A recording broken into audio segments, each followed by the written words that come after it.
Greetings, my name is Daniela and welcome to an episode of Coffee with Cream on the Global Resilience Exchange. Today I want to talk about the significant power outages affecting Spain and Portugal, including their capitals of Madrid and Lisbon, and even parts of southern France.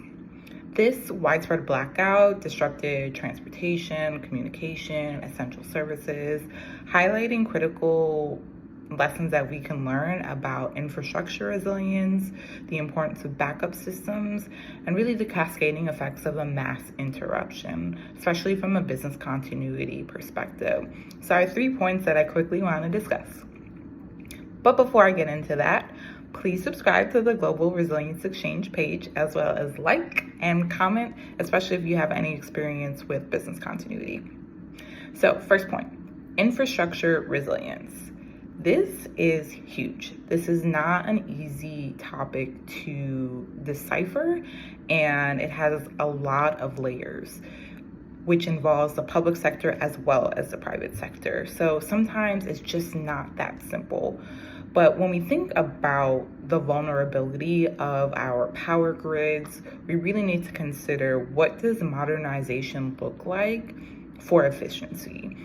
Also considering that bad actors are also modernizing, right? So I've seen some chatter about if this power outage is a cybersecurity attack. We don't have the answers for that yet. It could just be old infrastructure. And so while we are trying to understand what that really is, there's some things that we need to think about when it comes to investing in a robust infrastructure, such as advanced monitoring systems and decentralized energy sources. I think an interesting fact also is Spain has significantly increased the amount of renewable energy that they're using or able to use at this point. So I'm curious to see if that has any impact on what happened today. Point number 2 is the importance of backup sources.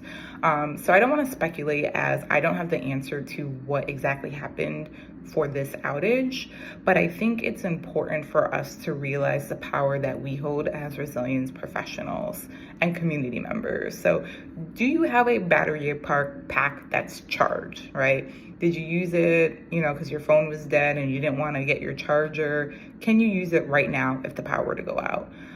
Do you have a generator that may or may not be applicable to your living situation? But how can you support yourself, or how can you have your business be supported during times of power outages, right? We have things like extreme heat where the power could go out, extreme cold, hurricanes, tornadoes, a list of things of why the power could go out over and beyond just poor infrastructure or older infrastructure.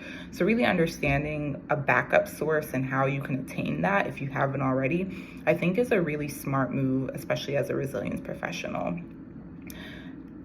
And I will say, I understand not every business or every community is going to be able to prepare the same, but something is better than nothing. And so even understanding the alternative energy sources or redundant communication channels or cloud-based storage that is available for you or your business is a step in the right direction. Point number 3, cascading effects of mass interruptions. So let's consider the broader impacts of a mass interruption.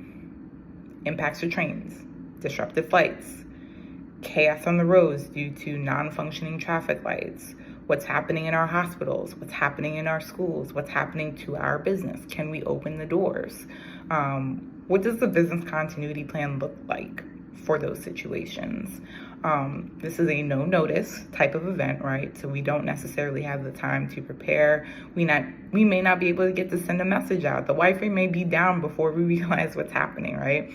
And even if our Wi-Fi is up, maybe our employees or community members no longer have Wi-Fi, no longer have charge on their phone, no longer have charge on their laptops or computers or tablets. So how are you going to be able to get in touch with them to give them the information they need? So training in advance also is important of how people should respond during a power outage.